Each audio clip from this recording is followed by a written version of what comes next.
Hello दोस्तों, ज्ञान to be still channel में आप सभी को फिर से स्वागत है और एक नए वीडियो के साथ।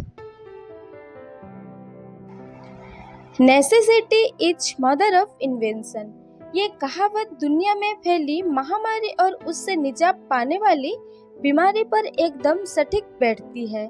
जब जब दुनिया में किसी महामारी ने पैर पसेरा है, तब तब किसी ऐसे यंत्र या दवा का आविष्कार हुआ है जिसने मानव इतिहास में एक अलग सी जगह बना ली। इसी तरह महामारी और वैक्सीन का एक लंबा इतिहास रहा है।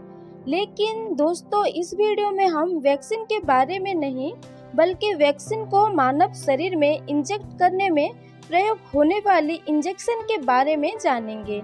चलिए जानते हैं इंजेक्शन का इतिहास।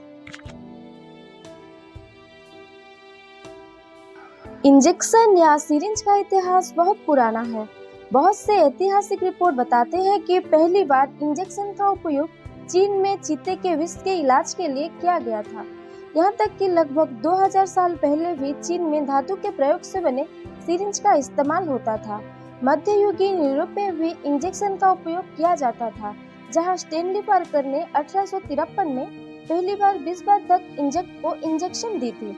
बाद में 1899 में एम.आई. वेड ने पहली बार सिरिंज को बनाने का अधिकार प्राप्त किया और उसने उसे सफलतापूर्वक मार्केट में लॉन्च किया।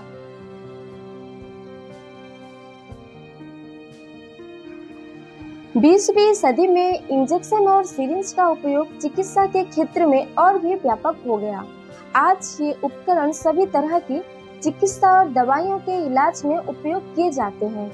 सिरिंज और इंजेक्शन का उपयोग मुख्य रूप से दवाइयों, वैक्सीन, इंसुलिन और अन्य दवाइयों को देने के लिए किया जाता है। इसके अलावा चिकित्सा विज्ञान में अन्य कई क्षेत्रों में भी सिरिंज और इंजेक्शन का उपयोग होता है।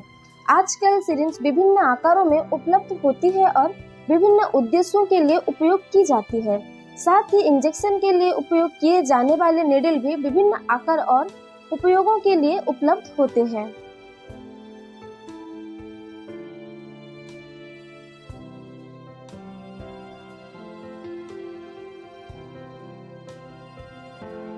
इंजेक्शन और सिरिंज का उपयोग आज भी चिकित्सा के क्षेत्र में एक महत्वपूर्ण उपकरण है और उनके उपयोग से लाखों लोगों का जीवन बचाया जा सकता है। इसके साथ ही इंजेक्शन और सिरिंज द्वारा दवाइयों का सीधा निष्कर्षण होता है, जिससे दवाइयों के प्रभाव को त्वरित रूप से महसूस किया जा सकता है। सिरिंज का उपयोग पहली बार 1844 में हुआ था, जब यूएसए में फ्रांसीसी डॉक्टर ड्रेपी ने इस दवाइयों के द्वारा निष्कर्षण करने के लिए इस्तेमाल किया था। उस समय सिरिंज की नीडल तेज होती थी, जिससे दर्द का अनुभव होता था।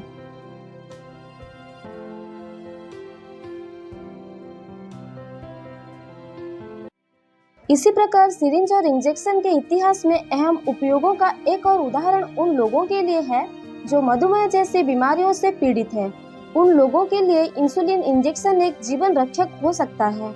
आजकल सिरिंज और इंजेक्शन सभी चिकित्सा संस्थाओं और अस्पतालों में उपलब्ध होती है। यह नाइजी डॉक्टरों, नर्सों और अन्य स्वास्थ्य सेवा प्रदाताओं द्वारा उपयोग किया जाता है।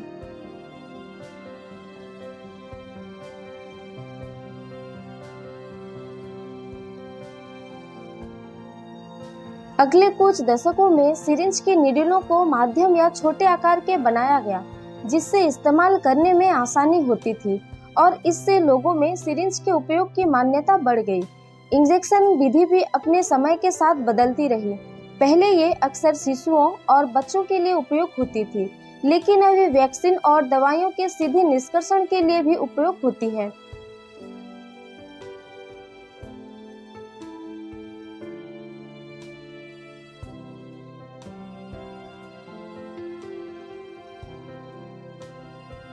अंततः सिरिंज और इंजेक्शन उत्पादन उद्योग का एक महत्वपूर्ण हिस्सा है। इनके उत्पादन व विक्रय से लाखों लोग रोगों से मुक्ति पा रहे हैं और ये स्वयं और संबंधों की शक्ति का एक अद्भुत उदाहरण है जो दुनिया भर में लोगों को सेवा करते हैं। चलिए दोस्तों, आज के वीडियो में बस इतना ही। मिलते हैं और एक नए वीडियो में।